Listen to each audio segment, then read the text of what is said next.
नमस्कार दोस्तों। आज की इस वीडियो में हम भगवद गीता के तीसरे अध्याय श्लोक 24 की चर्चा करेंगे।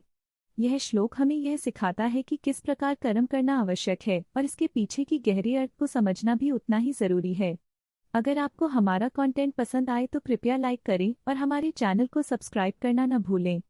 चलिए शुरू करते हैं आज का ज्ञानवर्धक सफर। यदि ह्यहं न वर्तेयं जातु कर्मण्यतन्द्रियः तस्मात् सक्तः सतं कार्यं करम समाचर। यदि मैं कभी भी कर्म नहीं करूं तो मैं अपने इंद्रियों के द्वारा कैसे कार्य करूंगा, इसलिए मुझे हमेशा कर्म करना चाहिए।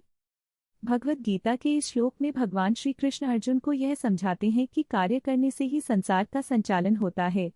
यदि हम अपने कर्तव्यों से भागते हैं तो न केवल हम अपने जीवन का उद्देश्य खो देते हैं बल्कि समाज पर भी इसका बुरा असर पड़ता है। इस श्लोक का मुख्य संदेश यह है कि हमें अपने कार्यों के प्रति सख्त रहकर अपनी जिम्मेदारियों को निभाना चाहिए। केवल कर्म करने से ही हम आत्मा की शुद्धि और आध्यात्मिक उन्नति की ओर बढ़ सकते हैं।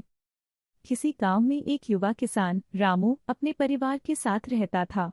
रामू मेहनती और ईमानदार था, परंतु एक दिन उसके खेत में सूखे की समस्या आ गई। वह बहुत परेशान था क्योंकि उसकी फसलें सूख रही थीं। रामू सोचता था, क्या मैं मेहनत करूं या किस्मत ही मेरा साथ नहीं दे रही। एक दिन उसकी दादी ने उसे देखा और कहा, बेटा तुम क्यों निराश हो? याद करो, भगवद गीता में कहा गया है कि कर्म करना ही सबसे महत्वपूर्ण है।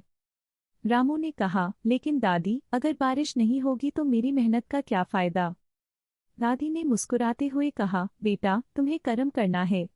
बारिश का तो कोई भरोसा नहीं, लेकिन तुम्हारी मेहनत से तुम्हें लाभ जरूर होगा। इसके बाद रामू ने दिन रात मेहनत करना शुरू किया। उसने अपने खेत की अच्छे से देखभाल की, पानी का सही प्रबंधन किया और फसल की सुरक्षा के लिए उपाय किए।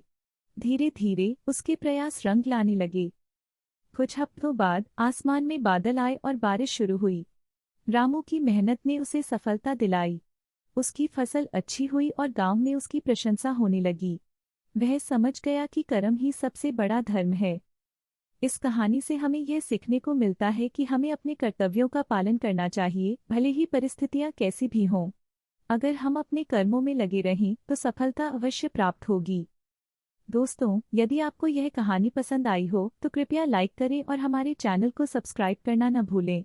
ऐसे और भी रोचक और शिक्षाप्रद वीडियो के लिए जुड़े रहिए।